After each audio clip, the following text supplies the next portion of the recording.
హల్లెలూయా! దేవునికి స్తోత్రం. సృష్టికర్త అయిన యేసుప్రభు వారు పరిశుద్ధ గ్రంథం నుండి ఈరోజు మన కొరకు ఇస్తున్న వాగ్దానం యెషయా గ్రంథం 54వ అధ్యాయం 16వ వచనం. ఆలకించుము, నిప్పులూది తన వృత్తికి తగినట్టుగా పనిముట్టు చేయు కమ్మరిని సృజించువాడను నేనే, నాశనం చేయుటకే పాడు చేయవాని సృజించువాడను నేనే. సో ఈరోజు వాగ్దానం కనుక చూసుకున్నట్లయితే ఏంటి, ఇక్కడ నేను ప్రతి ఒక్కరిని సృష్టించాను అని ఇక్కడ యేసుప్రభు వారు మనకు తెలియజేస్తున్నారు. అంటే తన వృత్తికి తగినట్టుగా నిప్పులూది పనిముట్టు చేయు కమ్మరిని సృజించువాడను నేనే, అలాగే నాశనం చేయుటకే పాడు చేయవాన్ని సృజించువాడను నేనే అంటున్నారు. సో ఇక్కడ ఏంటి, ఆయనకు మనుషులందరిపైనే కాదు శత్రువుల పైన కూడా అధికారం ఉంది అని తెలియజేస్తున్నారు. అంటే మనల్ని అందరినీ ఇబ్బంది పెడుతున్న అపవాది అయిన సాతాను పైన కూడా యేసుప్రభు వారికి అధికారం ఉంది. సో మనం యోబు జీవితంలో కూడా చూసుకున్నట్లయితే ఏంటి, మనకు మొదటి రెండు అధ్యాయాల్లో తెలుస్తుంది అనమాట. ఏంటంటే ఇక్కడ యోబుకు దేవుడైన యెహోవా వారు ఎప్పుడైతే ఆ శ్రమను అలో చేశారో అక్కడ సాతానుకు కండిషన్ కూడా పెడతారనమాట. ఏంటంటే ఇక్కడ మనం చూసుకున్నట్లయితే నీవు అతని శరీరాన్ని ముట్టకూడదు, అతనికి ఏ హాని కలగకూడదు, అతని ప్రాణంనకు నువ్వు ఏమి ఇబ్బంది కలుగ చేయకూడదు అని ఇక్కడ దేవుడైన యెహోవా వారు అపవాదికి సెలవిస్తారనమాట. అంటే ఏంటి, ఇక్కడ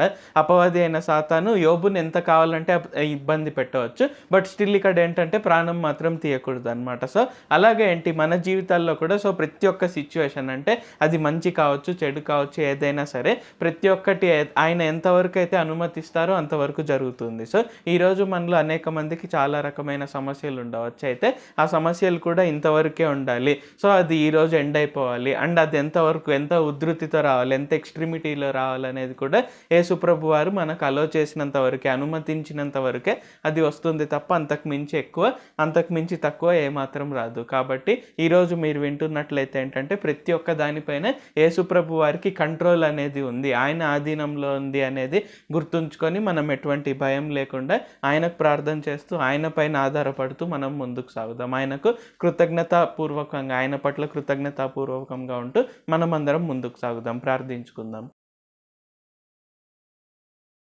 ప్రభువా, దేవా, సర్వాధికారి, మాకు ఇంకొకసారి ప్రార్థించుకునేందుకు అవకాశం ఇచ్చినందుకు వందనాలు తండ్రి. మీరు మా కొరకే చేసిన ప్రతి ఒక్క మేలుని బట్టి మీకు వందనాలు, స్తుతులు, స్తోత్రాలు తండ్రి. ఈరోజు వాగ్దానంని బట్టి వందనాలు తండ్రి. ప్రతి ఒక్కటి మీ ఆధీనంలో మీ కంట్రోల్లో ఉంది అని మాకు తెలియజేసినందుకు వందనాలు తండ్రి. ఆ విధంగా మేము ధైర్యంగా ఉంటూ ప్రతి ఒక్కటి మీ ఆధీనంలో ఉంది, మంచి కావచ్చు చెడు కావచ్చు, మీరు ఎంతవరకు అయితే అలో చేస్తారో అంతవరకే అవుతుంది అనేది మేము గుర్తుంచుకొని ముందుకు సాగుటకు సహాయం చేయండి.